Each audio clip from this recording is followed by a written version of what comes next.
Hello, happy Monday, everybody. If in case you don't know, my name is Becca Newkirk. I am a therapist specializing in complex trauma, manifesting in people pleasing, imposter syndrome, and perfectionism. And I am also a clinic coach who specializes in helping perfectionists let go of their perfectionism so that they can have more fun and live their lives and be more in the moment while still getting things done that they feel like they need to get done. So today I wanted to talk about grief because I think that it is much more, for whatever reason right now. I think there are many reasons for this that we can talk about at another time, but it's incredibly prevalent. I feel like it's very heavy for a lot of people at this time, and I feel like specifically for perfectionists, we have a tendency to feel our inner critics get very loud around grief.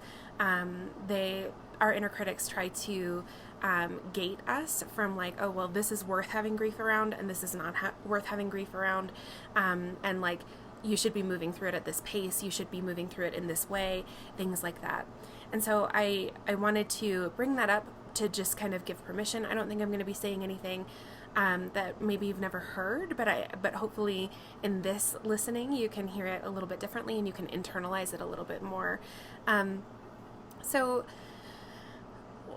what is grief, right? A lot of the time when we think about grief and when we're talking about what that means to us, we're thinking about losing a person and we're thinking about death. And obviously there is grief surrounding those types of experiences, but also grief is a lot of other things. Grief can be having lost a relationship or feeling like a relationship is never going to be the same.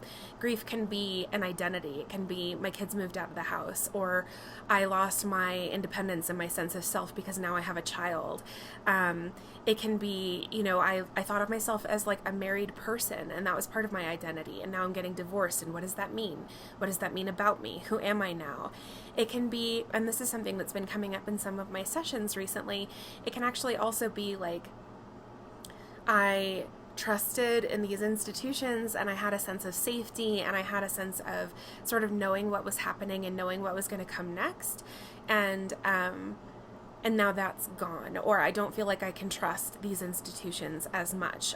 So for some of us, we might be struggling with faith in our religion, or we might be struggling with trusting, government stuff, right? And I know some of the global things that are happening right now are also really scary, and we might have some grief around that as well. So I just want to, first of all, name that grief can look a lot of different ways, and it can be a lot of different things, and all of that is valid. Like, all of that matters.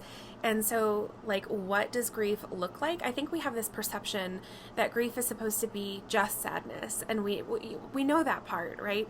And for whatever reason, I'm working with a lot of people who are in grief processes right now, and I think this is coming up pretty frequently of like, I knew that I was going to be sad, but what I didn't know is that I was going to be irritable. I didn't know that I was going to feel completely disillusioned and unsafe. I didn't know that it was going to create this like inner turmoil of existential angst and not knowing who I am or what I'm trying to do or how I'm supposed to fit in with the world right now. And those are actually incredibly common aspects of the way that we experience grief. We get angry, not just specifically about the thing. It's like, yes, for me personally, right? My mom died. So there were definitely moments there are still, right? I'm not done. There are still definitely moments where I get angry at sort of like the universe as a whole, right? Like, why did this happen? But also it's irritability in relationships. It can be, dissociating more, tuning out more, being harder for people that we love to connect to. And I just want to name those things too, that I'm hearing a lot of people say recently, like, I don't know if I'm ever going to get back to myself. Like, I don't know who I am now, and I'm afraid that it's never going to be the same person again. And I don't know or like this version of myself that I've become. I don't know or like this way that I am being in my relationships and in the world.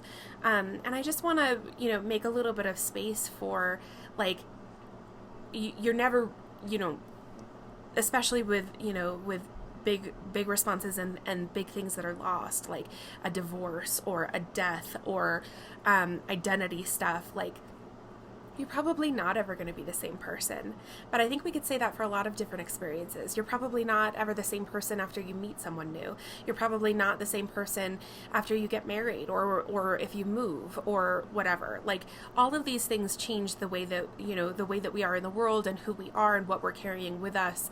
But I want to make space for, in the grief process, sort of like side by side and happening hopefully simultaneously in this process, is also like getting to know. It's like it's learning who we are now. It's learning our new relationships. This is something that's really important for us to do kind of constantly in our marriages. It's like there's a whole sort of like grief process that happens in marriages of like we move further away from each other, we change and adjust as who we are as individuals, and then we have to meet each other again and come back together and say like, who is this person now and what's different about them, and then learn to love them again, right? That's in healthy marriages, that process is sort of constantly happening.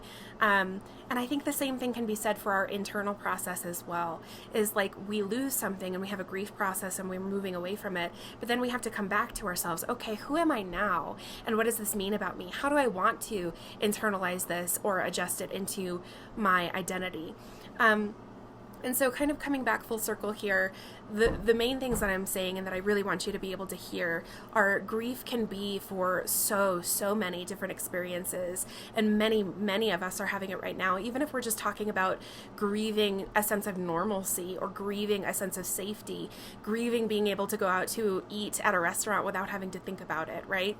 And the second thing is, like, this happens, it shows up differently. It's not always sadness. It's not always tears. It's a lot of different things, and it affects the way that we experience other aspects of our lives as well. So it's not just like sort of confined in this nice, neat, clean little space. It shows up in all of these, in our friendships and our marriage, with our kids, with our parents.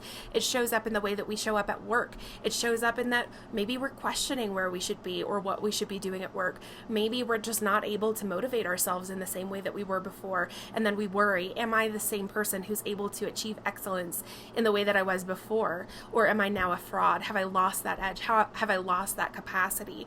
And my answer is no, right? Like, so anytime you're asking yourself, like, have I lost the capacity to be effective? That is like, I've never seen that be the case. Okay. So like, I'm not gonna, in psychology, the answer is always, maybe or sometimes, but my answer to this is like, almost definitely not. You can find that again. It just, you may need to fit into it a little bit differently now, because you are a slightly different person. So get to know yourself again, get to know what's going to work for you again. So I'd love to hear your thoughts on this. This is absolutely something that I think, as you can tell, has really been on my mind. I think it's been on the mind of a lot of my clients. It's sort of something that I'm consistently leaning into, thinking about, turning over. So thank you for joining me today. I hope you have a beautiful week. Happy Labor Day. I'm pretty sure it's Labor Day. And I'll talk to you guys soon. Bye.